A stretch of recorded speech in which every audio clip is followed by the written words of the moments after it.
Friends, here our concept is connecting to a remote server, or simply how to log in into a remote server from your local or working server. See, if you go with any Unix or Linux like systems, by default you have a command called SSH or Secure Shell Protocol. Using this command, you can connect with your remote server, or you can log in into your remote server from your local server. So, simple meaning is, let me take a simple example in this way. Suppose this is my local server,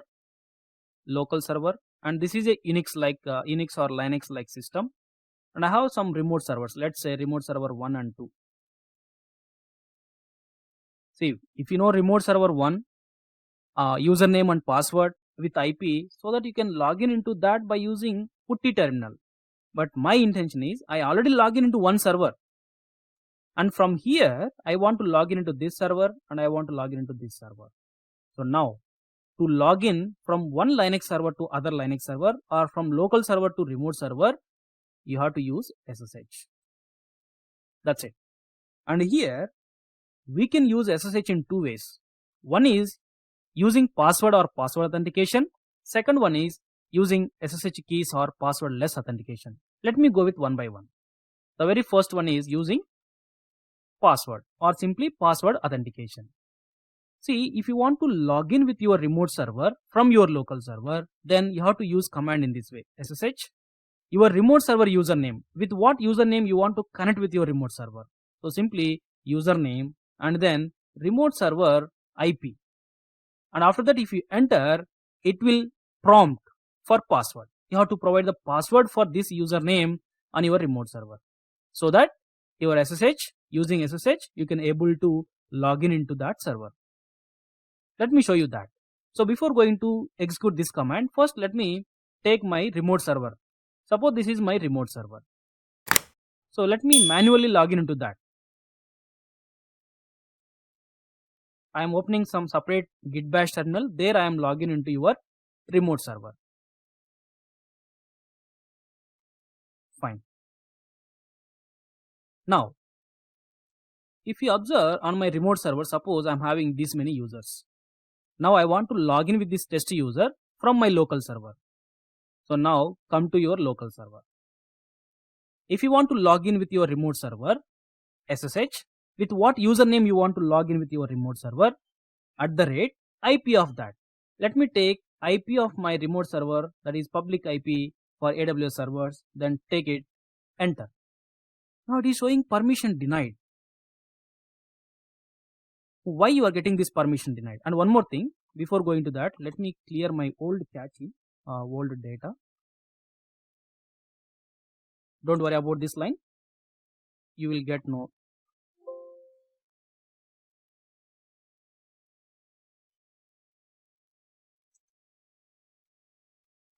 Okay, now observe that I want to log in with my remote server using SSH command. SSH test user @your remote server IP. And whenever if you are trying to log in with your remote server at very first time, your current server will ask, are you sure you want to continue connecting? You have to provide yes, and this is called fingerprint, adding fingerprint to your local server. Yes.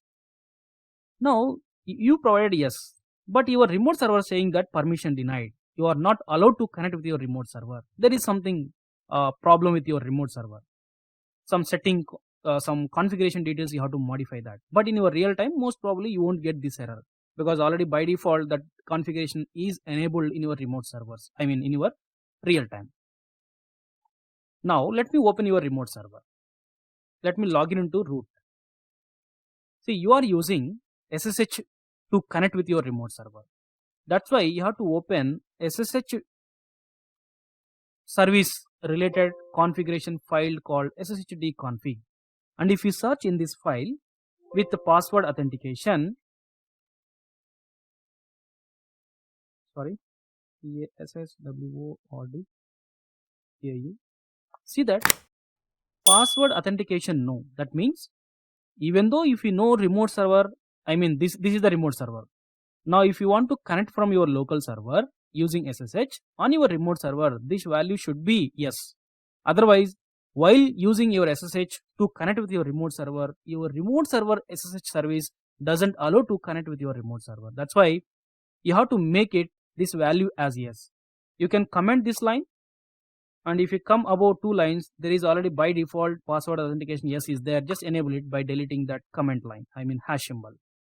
Now on your remote server, you have password authentication as yes. That means now your remote server is ready to connect, to allow the connection using password for any particular user.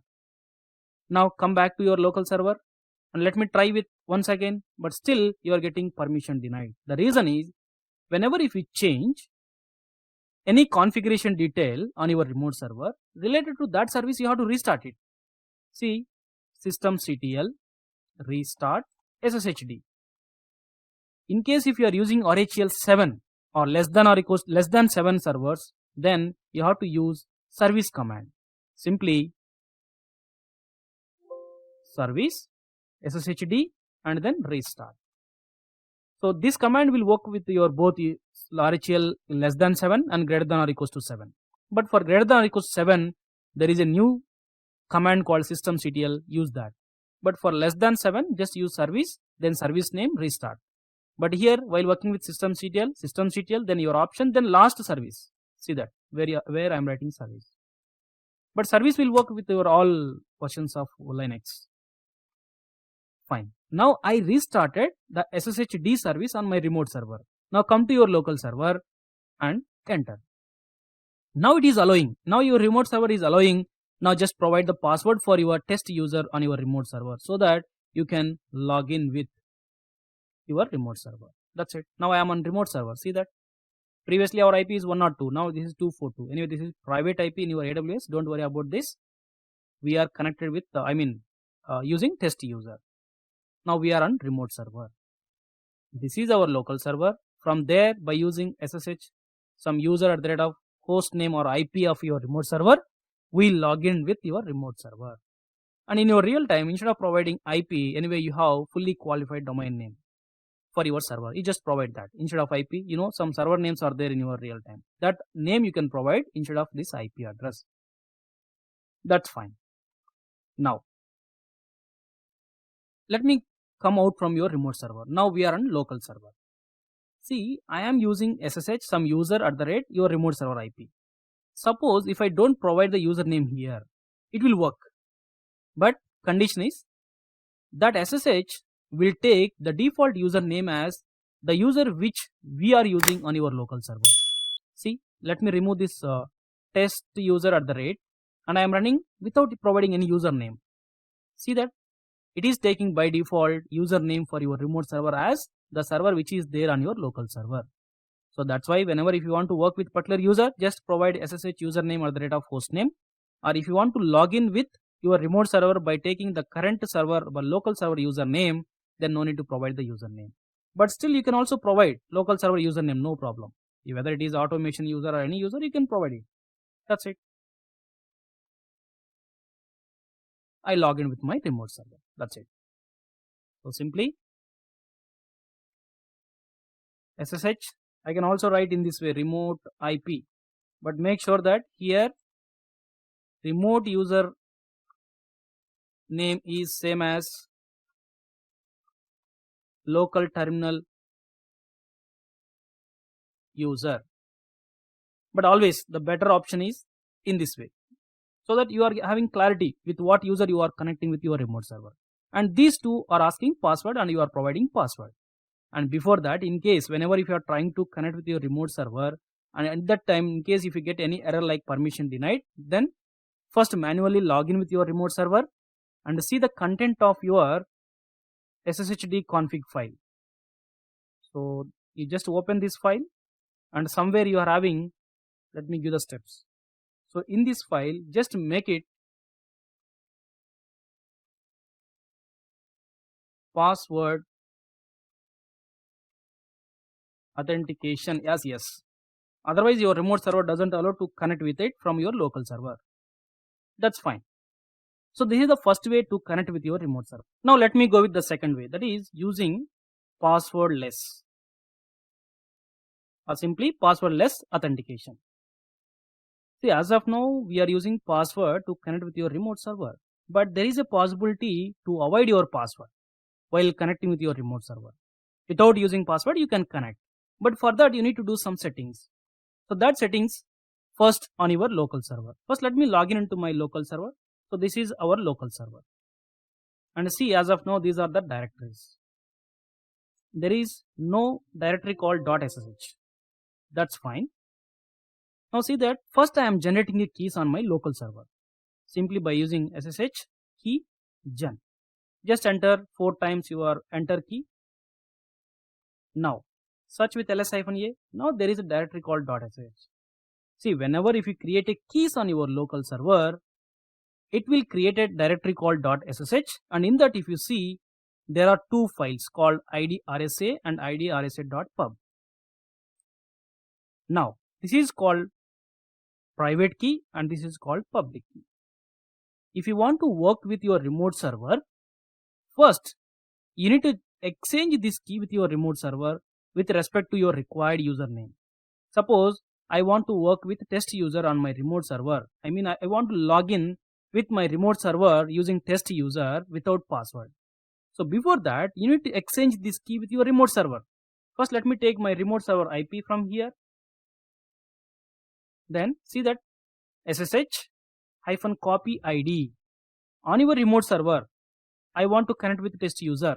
Then @ that IP. And whenever if you do that first time, it will ask password. Then test user I am giving password. So your key has added to your remote server. Go to your remote server. Yeah, now our user is, let me switch into test user on my remote server. Just this is for our verification. ls-a. So whenever if you exchange your key with your remote server, on your remote server also .ssh directory will be created. Move into that. See that authorized keys are there. Now this is the key, public key, which we shared from our local server to remote server. Now once if you shared your keys with your remote server, now if you use SSH with your particular user, then you no need to provide password. Directly it will log in into your remote server. That's it. See that now we are on remote server. Without asking password, it is able to log in into your remote server. So for that, what we did, simply we generated keys and we exchanged them with your remote server. Right? Fine. See, while working with this server, I am using this user. But if you try to log in with this username, sorry, SSH automation @ now it won't work. It will ask password because we exchanged our keys with test user, not with automation user on your remote server. Now see that it will ask password. You have to provide password. Simply whatever the password you have for that user. That's it. But same key you can exchange with any number of servers, or on the same server you can exchange with any number of users also. Let me do that. Exit from your remote server. As of now we are on a local server. Let me do this. SSH-copy ID. See, already on this server we exchanged our public key with the test user. But same public key you can also share with automation user also on your remote server. That's it. Sorry, something wrong. SSH-copy ID. We are on remote server. Let me come out from remote server. Now SSH-copy ID automation. With automation user, I am sharing my key. See, previously for the same server you exchanged your public key with test user. Now I am exchanging with automation user. Yes, but while sharing your key at very first time, it will ask password. Once it is done, now from second time onwards, whenever if you try to log in with your remote server with your particular username, it won't ask password. That's it. Fine. So guys, this is the way how we can connect with your remote server using password and without password. Simply password authentication and passwordless authentication. Okay, thank you.